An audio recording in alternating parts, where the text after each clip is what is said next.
It was just another lonely evening for Mia. She sat at her kitchen table, scrolling through her phone, bored out of her mind. Her friends had warned her about moving to the small town, but she needed the peace. The town was quiet. Too quiet, she thought, as she gazed out the window into the foggy street.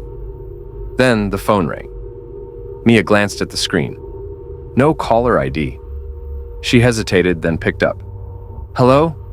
A cold, unfamiliar voice crackled through the line. "Mia." She froze. The voice was raspy, almost familiar.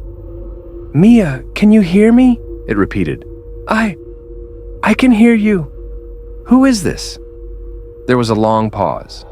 The voice seemed to struggle for breath, then replied, "You don't remember me?" Mia's stomach twisted. She'd never been good with faces or names, but this voice seemed to crawl under her skin. "I'm sorry, I don't."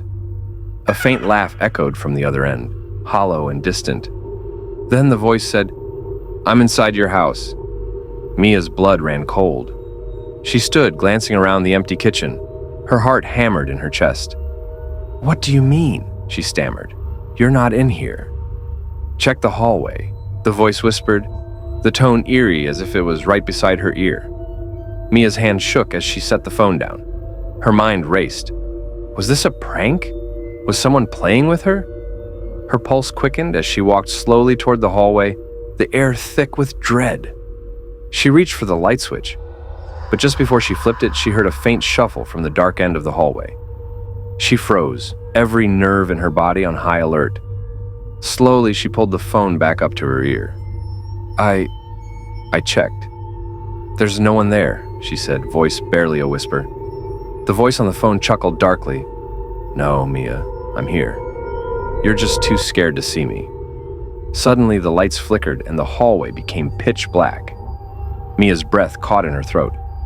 She felt as if the shadows were closing in, as if the space between her and the phone call was growing wider, deeper. Then, as the phone crackled with static, a voice came through, clearer now, more urgent. "Mia, it's in the reflection." The phone line went dead.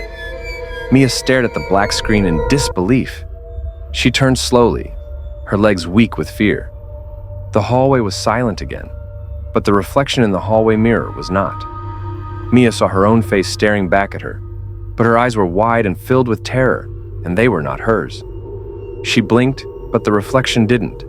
It moved, mimicking her, only its movements were slower, staring at her with that same empty, knowing expression.